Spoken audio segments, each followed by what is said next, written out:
Jadi sebenarnya kalimat yang sering dikenakan ke orang Kristen kayak, "Ah, lu udah tahu banyak tapi nggak ada yang lu kerjain," itu sebenarnya justru kalimat yang sebenarnya salah ya, Pak, karena tahu tuh bukan berarti jadi mudah untuk melakukan apa yang kita. Iya.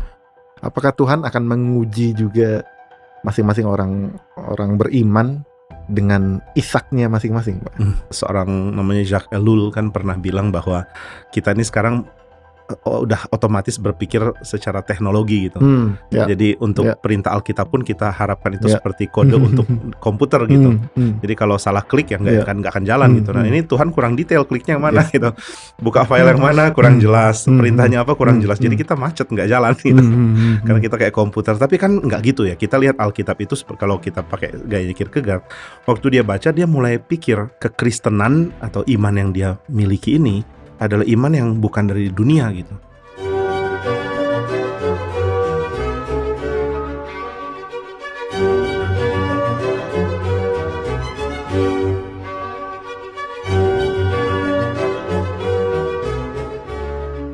Halo Pak Jimmy. Ya halo, Halo Sam. juga Denny. Ya, Ini halo. kita ngobrol-ngobrol lagi dan hari ini kita mau bahas siapa, Pak? Kita mau bahas kisah Abraham dan tokoh yang kita mau coba highlight adalah Soren Kierkegaard, Ya. filsuf Denmark. Ya ini memang bukan teolog, dia lebih kepada pendiri aliran eksistensialis dari filsafat. Tapi menarik sih cara dia menggali tentang kisah Abraham dengan cara yang kayaknya kita bisa miss kalau kita nggak tekuni apa yang dia katakan. Kierkegaard ini sebenarnya tuh siapa gitu, Pak? Dia tuh apa, kerjaannya ngapain dan sebagainya gitu, Pak? Dia seorang filsuf Denmark dan kerjaannya adalah berantem dengan media. Jadi dia salah satu filsuf yang cukup negatif ya melihat hidup, dan sisi negatif itu kebanyakan dia dapat gara-gara lihat lingkungannya yang terlalu optimis untuk hal-hal yang nggak jelas. Misalnya dia mengatakan berapa besarnya kita harus ketawain orang yang cita-citanya adalah punya kehidupan yang baik, nanti kehidupan baik kalau misalnya uangnya cukup, bisa punya rumah tangga yang baik. Dan ternyata itu kan nggak melepaskan orang dari kesulitan gitu. Jadi terlalu polos gitu orang berpikir bisa hidup dengan cara ini, dan dia sepertinya bertugas untuk membongkar, lihat kekacauannya ada di mana gitu. Lihat ternyata sisi yang kamu lihat baik ternyata juga bisa memberikan kesulitan gitu. Sebelumnya kenapa orang-orang di zamannya bisa berpikir kayak begitu, Pak? Apa yang mendorong itu jadi populer dan akhirnya Kierkegaard muncul sebagai yang kesana kayak melawan arus pemikirannya gitu, Pak? Ada kaitan dengan optimisme dari zaman modern sih. Jadi orang optimis bahwa umpama perang itu udah makin hilang, orang sudah bisa berpikir rasional, bisa membuat sistem yang etis, dan bisa membuat pemerintahan yang baik, ya otomatis hidup akan lebih baik. Cuma saya pikir ini biblical ya. Kierkegaard mengingatkan bahwa keberdosaan, kekacauan, dan kerusakan manusia itu tetap ada biarpun sistem yang baik itu kita coba capai. Apakah memang di masa itu pemikiran Kierkegaard ini ibaratnya apa, solo fighter gitu, Pak? Dia sendirian dan nggak ada lagi orang yang mikir dengan cara dia yang melawan arus yang umum itu, Pak? Dia negatif melihat arus dan juga cukup banyak kritik orang-orang, termasuk misalnya pers gitu. Ini kan yang akhirnya bikin dia diserang sama harian di Denmark. Dan dia mengingatkan bahwa kebanyakan orang yang menulis tentang lingkungan, tentang politik, tentang apapun itu cuma komentator gitu.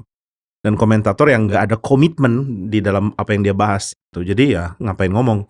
Nah dia lihat ini beda dengan iman Kristen. Misalnya iman Kristen itu sangat menekankan komitmen. Bahkan komitmen untuk melakukan hal yang melepas segala hal yang tadinya diinginkan gitu. Saya pernah baca juga latar belakangnya Kierkegaard kan sebenarnya dari keturunan yang keluarganya cukup baik ya, Pak. Keluarganya secara ekonomi itu baik, secara keuangan tuh mapan, bahkan di tengah-tengah kondisi yang sempat bangkrut di Denmark, keluarga dia tuh selamat dari kondisi bangkrut itu gitu, Pak. Jadi saya kira dalam kondisi hidup yang sangat sheltered seperti itu, sangat aman seperti itu, kayak agak aneh kalau ada orang yang tiba-tiba muncul dengan pemikiran yang sangat radikal seperti Kierkegaard gitu, Pak. Kalau dipikir gitu, apa yang dia lihat memang jadi fakta sih ya. Misalnya kita bilang hidup yang mapan itu baik, ternyata kan enggak. Di tengah-tengah banyak uang juga orang bisa sengsara. Cinta kasih katanya bisa jadi solusi, tapi juga ternyata cinta kasih bikin orang jadi sengsara gitu. Karena kita mengasihi, kita bisa rasa kehilangan. Apakah ini berarti nggak usah mengasihi supaya nggak kehilangan? Nggak juga gitu. Jadi hidup memang penuh dilema ya. Mau bilang kita ambil jalan kiri akan bahagia, ternyata enggak. Tapi ya mau bilang ambil jalan kanan juga nggak bahagia sih. Jadi menarik sih kalau dia lihat hidup dengan cara negatif, lalu dia melihat bahwa Alkitab dan kekristenan itu memberikan jawaban yang gereja pada saat itu nggak kasih tahu. Jadi gereja nggak memberi penjelasan seperti yang Alkitab jelaskan tentang hidup. Sebaliknya gereja justru mendangkalkan berita Alkitab dan menyetujui pandangan umum bahwa ya yang penting hidup baik, nggak usah ada komitmen dan selesai gitu. Misalnya dia mengatakan apa sih kekristenan itu?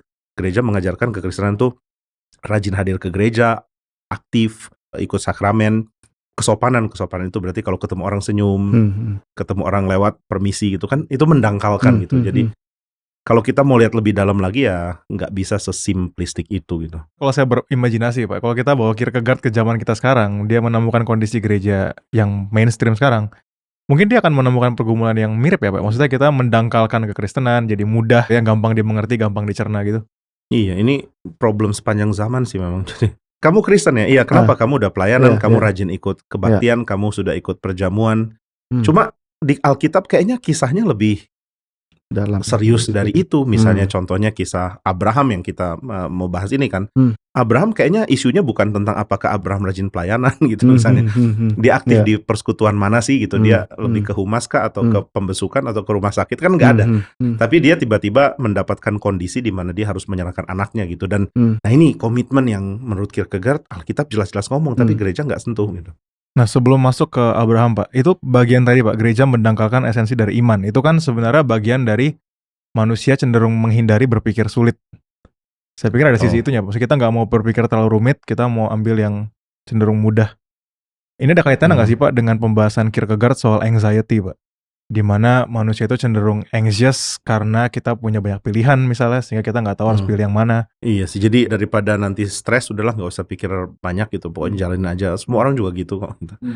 Tapi yang menarik ya, Kierkegaard pernah mention bahwa justru setelah kamu beriman, anxiety itu nggak terhindarkan gitu. Mungkin ya karena setelah beriman kita harus mikir tuntas kali. Sorry Pak, saya karena dalam bayangan saya itu kita sering pikir kalau ikut Tuhan itu kita ada damai sejahtera, ada ketenangan dan sebagainya. Realistis sih kalau kita lihat di dalam kitab suci kan, misalnya dia kutip dari Filipi 2 ayat 12, kerjakanlah keselamatanmu dengan takut dan gentar gitu kan, fear and trembling. Dan dia mengatakan ini bagian dari menjadi iman gitu. Dan salah satu yang mau ditekankan ini sama Johannes de Silencio itu kan nama samaran Kierkegaard, ya suka pakai nama samaran yang ternyata juga bisa jadi riseter sendiri katanya. Nah, dia mengatakan bahwa iman itu bukan sesuatu yang tak tergoyahkan di dalam pikiran, tapi iman itu memiliki konsistensi di dalam tindakan. Jadi akan gampang kalau kita mau menghindarkan segala macam kesulitan itu di pikiran justru. Misalnya, kenapa ada penderitaan? Oh, coba pahami seluruh konteks alam semesta dan rencana Tuhan dan lain-lain. Akhirnya kita tenang. Tapi ya, waktu kita harus jalan di dalam iman, kerangka ini nggak menghindarkan kita dari perasaan anxiety sih. Memang polanya iman seperti itu, menghancurkan kenyamanan. Saya yakin sih Alkitab pasti kasih kita struktur gede yang nantinya pasti akan oke gitu. Tapi tetap aja ada bagian-bagian Alkitab yang kita nggak bisa masukin di struktur yang kita harapkan sih. Nah, jadi memang masih akan ada bagian-bagian di mana kita bingung gitu. Kebingungan itu juga bagian dari iman, Pak. Justru setelah kita beriman, kita mengalami kebingungan waktu kita jalankan gitu. Karena ya Kierkegaard kan nggak mau kita cuma sekadar ngerti teorinya gitu. Karena biasanya kan kita akan ngomong, wah saya sih tadinya tahu teorinya, tapi begitu saya alami baru saya tahu ternyata saya nggak bisa pakai teori itu gitu. Kita sama-sama tahu Tuhan itu berdaulat, bisa melakukan apapun yang dia mau. Tapi begitu kita alami baru kita sadar, nggak segampang itu ya ternyata. Gitu. Misalnya kita tahu kebangkitan orang mati, tapi begitu orang yang kita kasih meninggal, ya kita teorinya kok nggak sekuat itu untuk nolong kita gitu. Kalau bicara soal pergumulan, kalau kita balik lagi baca kisah Abraham di dalam Kejadian, cara kisah Abraham dituliskan oleh Musa ini seperti kisah yang plain gitu, kurang dramatis sepertinya. Dan apalagi kita kalau ngikutin ceritanya Abraham kan kita tahu dia sangat menantikan kehadiran Ishak gitu. Meskipun Alkitab kayaknya waktu ceritain nggak menunjukkan itu gitu. Iya. Memang ada keunikan dari kitab Kejadian kan menuturkan peristiwa seperti silsilah dan ini kayak orang tua yang menuturkan kisah lalu gitu, lalu dituturkan dengan sebenarnya gaya bahasanya sangat bagus sih. Kalau orang yang ahli Ibrani itu akan sangat menikmati gitu. Sayangnya kita mungkin belum di level itu. Jadi cara penuturan ceritanya itu secara estetik sangat menarik sih, sangat bagus. Dan di dalam penuturan itu bukan berarti kita akan melepaskan aspek-aspek yang nggak tercatat. Misalnya Abraham disuruh mempersembahkan Ishak, apakah Abrahamnya dengan plain, dengan tenang gitu? Abraham, ya Tuhan persembahkan Ishak, oke siap. Karena Tuhan sendiri waktu perintahkan Abraham kan menekankan ini anakmu yang kamu kasihi, anakmu yang tunggal dari Sarah maksudnya anak perjanjian. Dan itu kan benar-benar membangkitkan itu ya perasaan gentar tentunya. Waktu kita baca ceritanya Pak, karena bagi kita terutama pembaca Indonesia gitu Pak, yang nggak lihat ada nuansa emosi yang terlalu dalam di sana.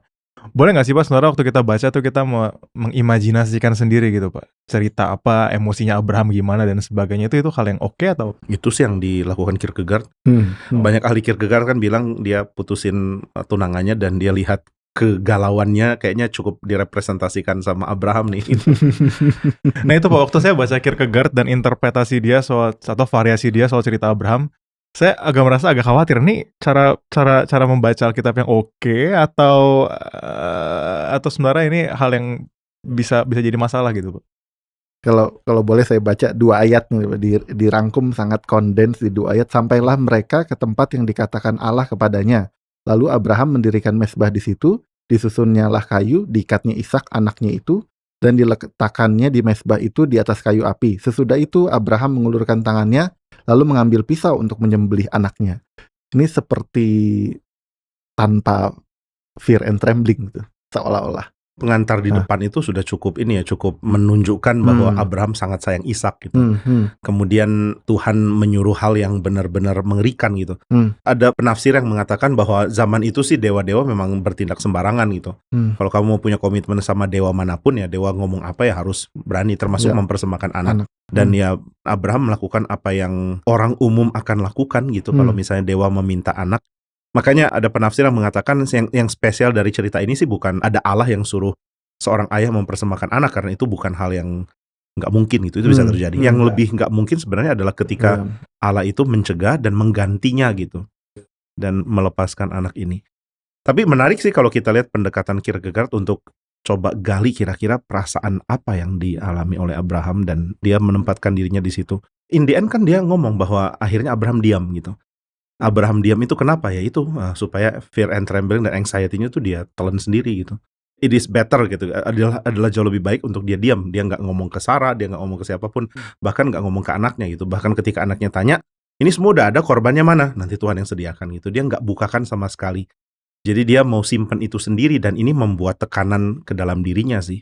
Cuma dia bilang ini so much better gitu daripada kalau dia melakukan opsi-opsi yang ada, termasuk menceritakan ke yang lain gitu. Jadi ada semacam pergumulan ke dalam dari Abraham, dan ini dikerjakan Abraham karena dia adalah orang yang akan dijadikan Tuhan bapak orang beriman gitu. Jadi orang beriman sama dengan orang yang memikul fear and trembling ini sih. Ini menarik Pak, mengomentari soal diam gitu, soal diam dan kita berada di zaman yang semua itu justru harus di speak out, dikeluarkan gitu. Apapun akan diceritakan, di-share di sosial media, apapun akan dibicarakan. Apakah kondisi sekarang ini nih bertentangan juga dengan apa ya, dengan imannya Abraham yang memang dia tahu kapan harus memang benar-benar bergumul sendirian dengan Tuhan, bahkan tidak share ke Sarah, tidak share ke mungkin ada hambanya yang paling dekat dengan dia, itu dia nggak share gitu. Saya jadi kepikiran tadi saya ngomong Abraham kalau udah ada Twitter atau Instagram gitu. Sedang jalan ke gunung, guys, doain dong. Hashtag bingung gitu. Kalau ini ya, tapi ya bahkan dengan orang terdekat, bahkan dengan Ishak pun dia bisa menahan diri gitu. Padahal mungkin kalau dia cerita ke Ishak mungkin agak lebih ya belum tentu sih, tapi mungkin agak lebih tenang, paling enggak dia bisa kasih tahu bahwa ini Tuhan yang perintahkan. Tapi ini enggak gitu. Kalau ini tafsiran saya ya pastinya, mungkin nanti Denny bisa tambahan juga. Ada ini ya, ada kesadaran betapa besar, betapa sulitnya peristiwa ini dimengerti gitu. Dan karena peristiwa ini sulit dimengerti, apakah kalau diomongin orang bisa ngerti? Enggak juga gitu. Jadi Abraham lebih berpikir untuk ya menjalankan tanpa dia sendiri bisa langsung mengerti. Dan karena ini peristiwa sangat menakutkan dan ada kontradiksi besar kan. Kalau Kierkegaard kan bilang kalau Hegel yang lihat peristiwa ini, dia nggak tuntas beresin, karena bagi Hegel harusnya, kalau Hegel itu filsuf yang banyak dikritik Kierkegaard, Hegel harusnya bisa lihat ada kontradiksi nih antara Allah pemberi hidup yang sekarang minta hidup gitu, minta hidupnya Ishak. Dia susah damaikan ini kan, dan Ya menurut Kierkegaard memang susah damaikan gitu. Kenapa Tuhan suruh ini? Oh kalau kita lihat kisahnya sampai akhir sih oke gitu. Terus lihat Ibrani Ya, misalnya, ya. Tuhan kan bisa bangkitkan. Tapi tetap ada sesuatu yang sangat mengerikan yang Abraham pilih untuk jalankan gitu. Abraham pilih untuk taat meskipun dia nggak ngerti. Dan kalau dia aja pilih untuk taat meskipun dia nggak ngerti, dia nggak merasa adalah tindakan bijak untuk cerita ke yang lain karena dia sendiri nggak tahu apa yang mau diceritakan. Kalau mundur sedikit Pak, sebenarnya dari cerita ini, kengerian apa sih yang sebenarnya paling mengerikan dari ini gitu? Kenapa sepertinya Ini tuh sangat, maksudnya Abraham dari cerita ya? Abraham, kenapa sepertinya sangat sulit untuk Kierkegaard dan Hegel juga misalnya memahami bahwa Allah minta Ishak dikorbankan oleh Abraham gitu Pak? Maksudnya bagaimana yang mengerikan dan sulit diterima gitu? Tema tentang Allah yang dipercaya oleh orang Kristen kan, maksudnya apakah kita percaya murderous God, Allah yang pembunuh yang kayak berhala-berhala, atau kita percaya Allah yang baik? Nah, tentu kita percaya Allah yang baik kan, dan di sini ada problem gitu. Allah yang baik kok kayak gini gitu. Tentu kita bisa bikin kerangka besarnya kalau mau, dan nanti akhirnya akan begini gitu. Tapi waktu dijalankan kan lain dengan ide ya. Misalnya kita tahu nanti Ishak akan bangkit, coba aja. Meskipun tahu apa bisa ya tikam anak gitu misalnya. Jadi ada problem memahami Allah sebagai the living God yang mencintai dengan kasus ini gitu. Tapi Kierkegaard justru lihat inilah yang Alkitab kasih tahu untuk bikin kita nggak terlalu pede dengan skema kita gitu. It's okay punya skema gitu, kita bisa punya kerangka berpikir, tapi ya terus menerus loh Alkitab akan kasih sesuatu yang bikin kerangka berpikir kita ternyata nggak cukup. Saya jadi kepikiran sesuatu Pak, mungkin ada orang tertentu atau at least saya gitu, jadi kepikir seringkali mengecilkan pergumulan Abraham nih dengan menganggap bahwa oh ya kan Abraham tahu orang Ishak mau bangkit kok gitu. Ya memang berat sih, tapi ya dia bapak orang beriman karena dia punya iman bahwa Ishak akan bangkit. Tapi Kierkegaard itu menekankan justru bahkan dengan pengetahuan itu pun juga ada pergumulan yang amat berat ya? Atau Kierkegaard menyingkirkan pengetahuan itu Pak? Dia bukan menyingkirkan sih, cuma dia pikir bahwa iman itu bukan cuma sekadar mempraktekkan apa yang kita tahu kan, tapi iman itu ada kesegeraan di dalam memberi apa yang Tuhan minta gitu. Dan benar nggak sih kita berani ngomong kita beriman sama Tuhan? Kalau Tuhan minta kita lakukan sesuatu, kita siap nggak? Ini balik lagi dari kritik dia kepada ini kan dunia pers yang kalau ada seorang pengajar di Berkeley namanya Hubert Dreyfus, salah satu ahli Kierkegaard. Dia mengatakan Kierkegaard ini suaranya cukup kenceng untuk kita sekarang di zaman media sosial gitu, di mana semua orang komen, termasuk nanti di YouTube ini juga ada komen, ada komen-komen gitu, dan komen itu kan menunjukkan ada kemampuan untuk berbagian, tapi cuma ngomong gitu, nggak benar-benar menjalankan, karena ya namanya komen, nggak kayak komentator sepak bola lah ya, kita mengatakan harusnya dia lari lebih cepat, apa kamu bisa lari lebih cepat gitu misalnya. Nah sama Kierkegaard melihat kesulitan dengan orang yang menjadi komentator kekristenan gitu. Komentator bahwa kekristenan itu begini, harusnya begini. Ya, coba kamu jalankan. Kalau katanya beriman kepada Tuhan berarti ada kesegeraan untuk memberi apa yang Tuhan minta. Gimana kalau Tuhan mintanya kayak Abraham gitu. Mungkin kita bilang enggak lah, Tuhan nggak akan minta itu ke kita. Itu kan khusus Abraham. Abraham kan bapak orang beriman, kita kan cucu gitu misalnya. Jadi dia nggak akan minta begitu. Tapi ya kalau gitu apa yang kamu percaya tentang Tuhan nggak terjalankan gitu. Berarti waktu kita menjalani kekristenan dengan cara yang dibayangkan oleh Kierkegaard, Pak, akhirnya justru kita cenderung lebih berat di dalam memberikan komentar yang sembarangan gitu ya Pak, karena kita nggak bisa sembarang ngomong. Iya. Ya sementara saya merasa sepertinya silence is gold. Nah, lebih baik diam. Mungkin tetap komentar, tapi komentar yang sangat-sangat bertanggung, karena Kierkegaard bukan jadi nggak komentar sama dia, bahkan kritik gereja dengan cukup keras kan. Cuman komentar itu komentar yang dia sendiri bisa pertanggungjawabkan dan dia benar-benar hidupi gitu Pak. Mungkin lebih ke ini ya, komentar yang dia tahu juga ini berat gitu. Maksudnya nggak menyepelekan. Biasanya kan kalau kita menyatakan sesuatu yang kita nggak mau sentuh ya kita bisa dengan gampang ngomong. Misalnya bilangnya kalau kerja lo harus ikutin aturan dong, jangan ikut sistem yang rusak. Kalau dia sendiri kerja baru dia tahu dan dia tahu sulitnya. Nah begitu orang tahu sulitnya dia nggak rubah sih, maksudnya statement tetap sama. Kalau kamu kerja harus lurus, jangan ikut sistem yang buruk. Tapi at least dia tahu ini susah gitu. Ini pergumulan berat yang harus dijalankan. Apa karena Kierkegaard juga punya hidup yang berat? Jadi ada konteksnya. Dia memang banyak bergumul, jadi lebih bisa mengerti. Atau memang mungkin dia punya sensitivitas yang kita semua nggak punya kali. Tapi kalau kita pikirkan yang dia omongin benar juga sih.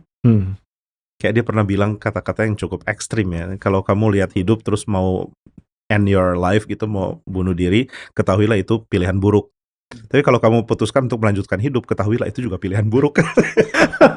jadi jadi serba salah maksudnya. Terus poin dia mau bilang apa, Pak? Ya dia mau bilang bahwa apa yang kita pikir bagus gitu, itu bukan sesuatu yang kita udah pikir tuntas sih.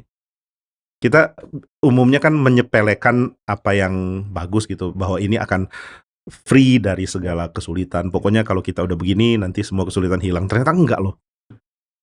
Nah menariknya sih dia selalu baliknya ke Kristus, ke Injil gitu. Jadi terus apa dong maknanya hidup? Ya balik ke Tuhan gitu.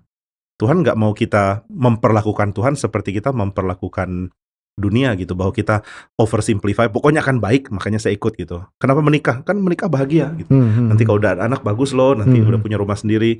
Tapi Kierkegaard bilang menikah itu pilihan buruk. Kalau gitu lebih bagus nggak menikah, itu juga pilihan buruk. Nah tapi kekristenan nggak gitu. Kekristenan menawarkan ada Tuhan yang baik, dan Tuhan yang baik ini nggak bisa dirangkum dengan kalau saya ikut itu baik. Waktu saya ikut ternyata ada unsur-unsur seperti Abraham ini gitu, di mana kesegeraan untuk bertindak yang Tuhan minta itu kadang-kadang nggak sesuai dengan pengertian kita tentang etika, tentang keadilan, dan tentang kepantasan. Bahkan Kierkegaard pernah bilang ya bahwa perintah Tuhan untuk mengasihi pun itu nggak rasional gitu. Tapi ya itu kita diminta untuk nggak ikutin rasio versi kita, tapi kita lebih gampang untuk memahami keadilan daripada kasih gitu. Dan Tuhan suruh kita mengasihi. Jadi apakah pergumulan, ketakutan, kegemetaran ini nih bagian yang harus ada Pak, dalam kehidupan orang beriman? Atau pertanyaan sebaliknya adalah kalau ada orang beriman yang nggak sepertinya kok Baik-baik aja ya. aja gitu. Mungkin ada yang nonton ini, saya kayaknya oke-oke aja, apa ada yang salah ya? Fear, nggak pernah Iya, nggak pernah trembling. Soalnya gambaran hidup kekristenan yang digambarkan Kierkegaard tuh sepertinya jadi sangat berat. Suram. Dan iya ya mungkin karena dia negatif juga cara mikirnya. Cuman hitam-hitam. kok asing gitu. Bagaimana kekristenan seperti itu, kekristenan yang cukup asing gitu di at least dalam pandangan saya dalam belakangan ini. Atau memang zaman sekarang kekristenannya sudah benar-benar blurry, apa ya, kita pun juga sudah tercemar dengan konsep kekristenan yang salah gitu.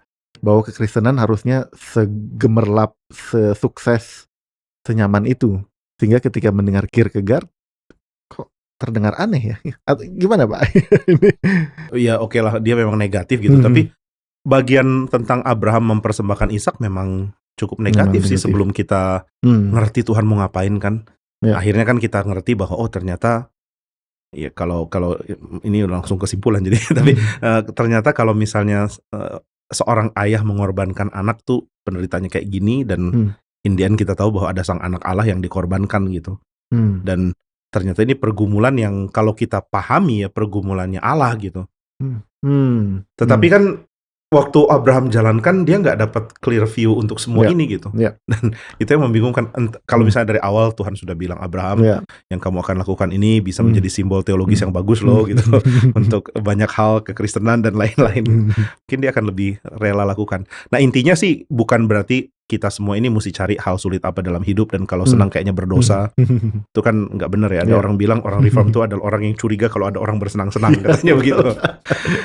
Jadi nggak boleh bersenang-senang. Nggak gitulah, cuma realistis kan. Kalau Kierkegaard mintanya kita lihat realistis gitu. Kalau kita bilang kita mau berserah sama Tuhan, serela apa sih kita berserah? Abraham kan nggak tiap hari mau potong-potongin anak gitu. Cuma dia tahu ini Tuhan minta dan saya kasih gitu. Nah, kalau misalnya Tuhan menjumpai kita dan dia minta, kita kira-kira kita rela kasih nggak? Atau mungkin pertanyaannya, apa yang sudah Tuhan minta ke kita dan jangan-jangan kita belum kasih gitu. Jangan-jangan kita belum mulai menyusun kayu dan mempersiapkan bakaran seperti yang Abraham lakukan gitu. Dan mulai mengambil pisau gitu. Symbolically ya? Symbolically. Nanti anakmu gak berani pulang.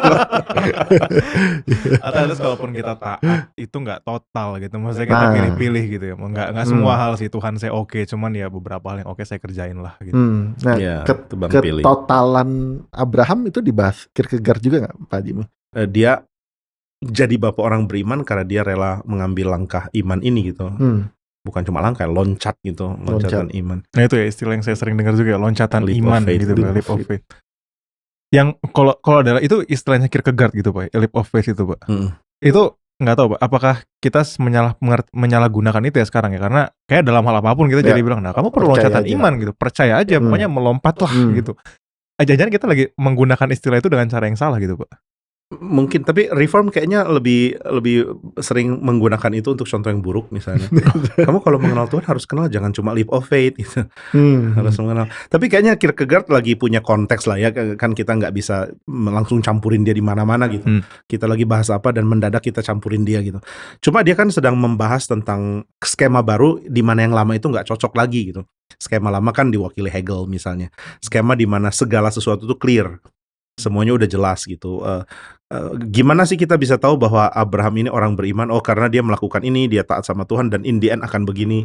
Atau mirip kisah Ayub. Ayub nanti terakhirnya punya anak-anak lagi, kekayaannya 2 kali lipat, itu kan di highlight langsung 2 kali lipat gitu misalnya. Tapi Kierkegaard mengingatkan bahwa skema besar kita itu nggak works gitu, nggak bisa dipegang. Nah, berani nggak kita tetap jalan ketika kita pikir skema ini nggak bisa dipegang gitu, yaitu leap of faith-nya gitu.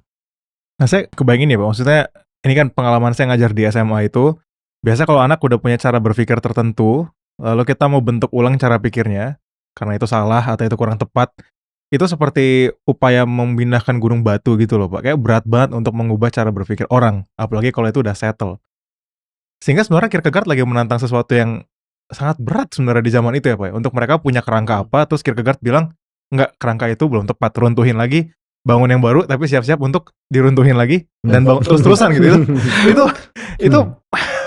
Itu fear and trembling kayaknya untuk hidup kayak begitu gitu.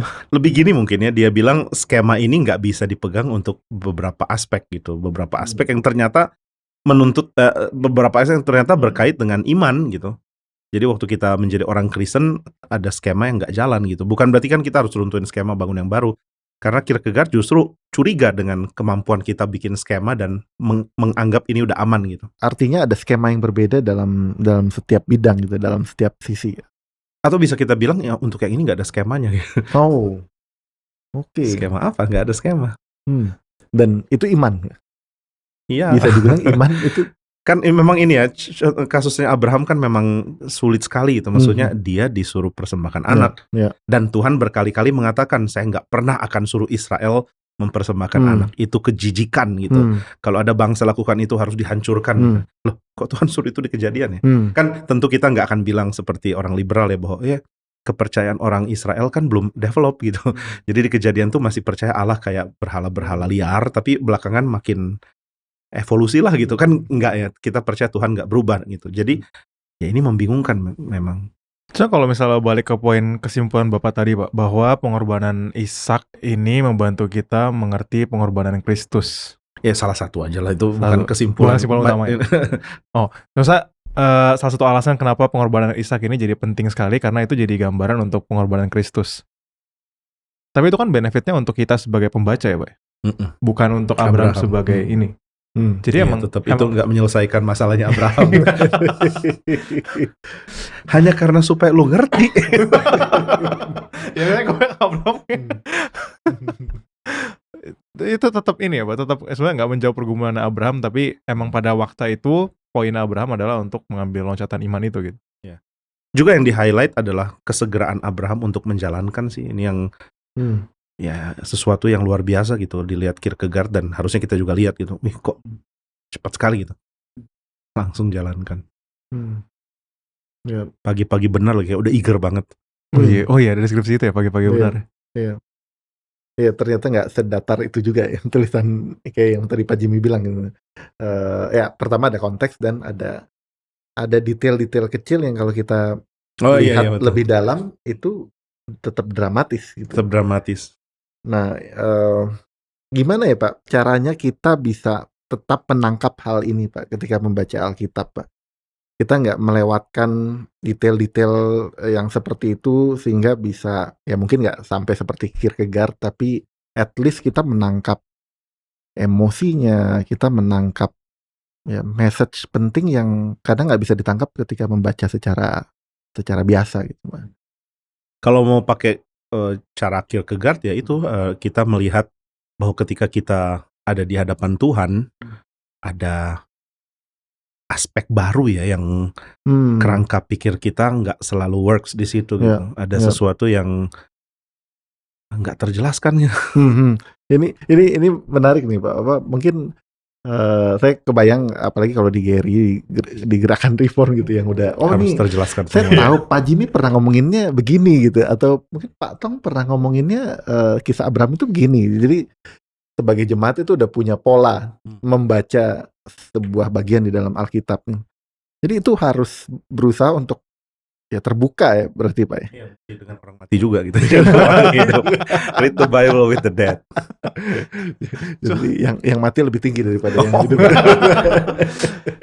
Dan cuma biasanya yang mengganggu kita tuh lebih ke bagian ini juga gak sih Pak? Maksudnya ada bagian yang kita gak bisa jelasin gitu loh. Kita harus Ya. membiarkan diri kita ya kalau Ya. bisa resignation itu ya, Yes. bahwa saya gak bisa jelasin yang ini sejujurnya sih. Tapi saya tetap beriman bahwa ini adalah kebenaran Tuhan gitu. Iya, itu pasti harus ada. Ya. Tapi itu kan susah ya. Maksudnya kita pengennya semua hal tuh bisa kita jelasin. Dan memang ada tanggung jawab untuk kita ngerti sih memang ya. Ini kan Alkitab kan ditulis untuk kita ngerti. Jadi memang harus gali, cari untuk ngerti. Dan nggak ada yang salah juga kalau kita berusaha untuk ngerti, bikin skema. Cuma sekali lagi ya, Kierkegaard mengingatkan ketika kamu jalanin hidup, ada unsur yang pengetahuanmu nggak bisa nolong gitu. Dan pada masa itu kita harus mengambil leap of faith itu ya. Untuk yang meskipun kita nggak bisa jelasin, tetap harus jalanin. Kesegeraan untuk mengikuti Tuhan. Tapi ini harus kita ngertiin bahwa kisah Abraham ini kan lagi nggak ngomongin apa ini Tuhan beneran atau enggak. Jangan-jangan setan nih gitu. Ya. Itu kan udah clear gitu. Maksudnya Ya. Abraham tahu ini Tuhan dan nggak lagi bergumul di situ gitu. Terus sekarang pergumulnya adalah ini Tuhan minta sesuatu yang nggak masuk akal nih, gimana nih? Iya. Ya ini jadi concern juga Pak, karena permintaan Tuhan dalam kisah Abraham ini spesifik sekali. Sedangkan ya dalam pergumulan kita sekarang, misalnya firman Tuhan, Alkitab, ataupun perenungan lewat khotbah, lewat buku-buku teologi itu kebanyakan generik, bukan spesifik dari pergumulan yang akan kita lakukan gitu. Nah itu menyikapinya gimana Pak? Kalau Abraham kan memang dapat perintah yang spesifik, maka dia bisa langsung melangkah, ya meskipun tentu nggak semudah itu. Sedangkan kita yang nggak dengar suara Tuhan langsung nih, kadang-kadang ya saya nggak tahu nih, mungkin alasan aja ya, tapi kadang-kadang kurang spesifik ya. Ini untuk siapa ya Tuhan? Iya, saya nggak tahu nih. Orang Kristen yang mana nih? Gary Karawaci bukan? Instruction not clear gitu. Not clear gitu. Dan ini ya jadi alasan untuk nggak melangkah dengan cepat atau bahkan nggak melangkah sama sekali. Itu gimana ya Pak? Membuat itu clear ya, tapi seringkali nggak clear. Nah ini dua hal yang terus berkecamuk lah dalam diri kita ketika menggumulkan hal-hal yang seperti ini. Ada yang lucu sih di seorang namanya Jacques Ellul kan pernah bilang bahwa kita ini sekarang udah otomatis berpikir secara teknologi gitu. Jadi untuk perintah Alkitab pun kita harapkan itu seperti kode untuk komputer gitu. Jadi kalau salah klik ya nggak akan jalan gitu. Nah ini Tuhan kurang detail, kliknya yang mana gitu. Buka file yang mana kurang jelas, perintahnya apa kurang jelas. Jadi kita macet, nggak jalan gitu. Karena kita kayak komputer. Tapi kan nggak gitu ya. Kita lihat Alkitab itu kalau kita pakai gayanya Kierkegaard, waktu dia baca dia mulai pikir kekristenan atau iman yang dia miliki ini adalah iman yang bukan dari dunia gitu. Dan sedahsyat apa sih ini? Ya ternyata salah satunya adalah ketika encounter keinginan Tuhan gitu. Dan kita kan tahu keinginan Tuhan meskipun bukan secara spesifik harus ngomong untuk Jimmy Pardede mesti ngapain, lalu Samuel mesti ngapain, Denny ngapain. Tapi kita tahu in general misalnya, meskipun ini in general lah, misalnya untuk mengampuni orang atau untuk mengasihi. Nah aspek ini pun kita sulit untuk jalankan kan. Dan ya kisah Abraham mengingatkan kita, kayaknya kesegeraan kita ini payah loh. Misalnya Kierkegaard bilang banyak orang mendiskusikan tentang kasih gitu. Padahal kan kasih itu tentang pilih orang lalu ekspresikan gitu. Maksudnya kamu pilih aja orang terus ya kamu ekspresikan gitu. Dan ini bukan sesuatu yang bisa dilakukan dengan gampang. Ada aspek-aspek penyangkalan diri yang mungkin gak sebesar harus mempersembahkan anak. Tapi ya kita gak tentu berani lakukan juga. Dan waktu kita menjalankan iman dengan cara seperti itu Pak, maksudnya menyerahkan diri kepada Tuhan, total surrender, total memberikan diri sepenuhnya kepada Tuhan, taat penuh. Apakah berarti hidup kita jadi lebih tenang, jadi lebih tidak anxious ya, jadi lebih damai lah gitu, karena kita tahu Tuhan tuh yang pegang semuanya, atau malah jadi beda lagi Pak? Atau anxiety itu juga bagian dari keberserahan yang Iya. tidak bisa dihilangkan. Mm-mm. Karena saya kebayang maksudnya Abraham kan menyerahkan keputusannya kepada Tuhan. Tapi apakah berarti waktu dia melakukan itu semua dia jadi nggak ada anxiety, nggak ada kekhawatiran, nggak ada angst ya kalau pakai bahasanya Kierkegaard ya terhadap kondisi yang dia lagi alami gitu, Pak. Kierkegaard menambahkan sesuatu dari apa yang udah konsensus. Misalnya yang udah konsensus kalau ikut Tuhan pasti ada jaminan, ada kebaikan. Itu dia nggak kritik sih. Jadi memang ikut Tuhan itu adalah yang paling baik. Cuma yang dia mau kritik adalah kita oversimplify pengertian kalau ikut Tuhan itu baik. Ya mirip dengan kalau kita ini mungkin mengkritik teologi kemakmuran gitu kan. Teologi kemakmuran langsung bilang pokoknya ikut Tuhan akan limpah. Memang ada kelimpahan sih, cuma bukan tanpa perjuangan, bukan tanpa penderitaan, bukan tanpa penyangkalan diri. Nah ini yang dia mau highlight gitu. Dan cara dia highlight memang sangat hebat dan ekstrim gitu. Cara dia highlight itu potensi untuk membuat kita jadi gelap, jadi cukup pesimis dan dark gitu. Tapi ya itulah ada bagian dalam hidup yang memang seperti itu kan. Apakah Tuhan akan menguji juga masing-masing orang beriman dengan Ishaknya masing-masing, Pak? Membayangkan ini pun juga saya mengerikan sih. Dan apakah kita bisa menyerahkan dengan ini segera gitu ya, dengan sigap langsung gitu. Ya, mau jadi mikir saya juga nggak. Maksudnya ya kalau kita merenungkan itu dengan lebih, mungkin kita perlu take time kali Pak ya, untuk merenungkan apa yang Abraham lakukan ini supaya kita bisa benar-benar menghayati sebenarnya kalau bisa dibilang seberapa absurdnya gitu apa yang lagi dituntut kepada Abraham untuk dilakukan gitu. And yet Abraham bisa dengan segera melakukan hal itu gitu. Dan benar-benar yang Tuhan minta adalah harta terpentingnya Abraham saat itu anak tunggal yang dinanti-nantikan gitu. Iya, dan maksudnya pretty sure untuk hal-hal yang lebih simpel, misalnya kayak kalau saya sendiri misal dalam hal baca manga gitu, saya suka baca manga dan saya akan cenderung tawar-tawaran sama Tuhan. Kalau misalnya saya tahu saya harus belajar atau apa, lalu saya pikir ya Tuhan bisa nggak apa-apa kali 1 jam lagi baca manga sebentar, beresin dulu tanggung gitu. Meskipun tahu kok kayaknya salah ya untuk 1 jam ini saya habiskan baca manga. Itu nggak sepenting itu kan ya, tapi itu pun saya tawar-tawaran gitu. Yang satu disuruh persembahkan anak, yang satu disuruh simpen komik. Maksudnya untuk hal yang remeh aja sebenarnya kita rasa berat loh untuk langsung menyerahkan langsung kepada Tuhan. Saya jadi mikir untuk hal yang lebih berat. Wah. Gambaran besarnya memang nggak bisa membuat kita gampang jalan gitu dengan punya gambaran besar. Bukan berarti ini jadi gampang. Tapi bukan berarti Kierkegaard menolak gambaran besar loh. Jadi maksudnya beriman kan berarti menyerahkan ke Tuhan, dan menyerahkan ke Tuhan kan pasti baik gitu. Jadi ini sih nggak akan hilang gitu. Nah cuma kalau kamu tahu ini nggak hilang, berani kasih nggak gitu loh. Jadi aspek ini yang bikin perbedaan antara kekristenan yang sifatnya cuman sekadar murung dan gelap dengan kekristenan yang asli yang Kierkegaard juga percaya. Saya ingat pernah khotbah tentang Abraham ini, dan ada satu anak jemaat, ini pas kebaktian intergenerational lagi. Ada satu anak jemaat bilang ke papanya, "Papa jangan dengar khotbah gitu lagi ya." Saking menakutkan. Ini saya dikorbankan.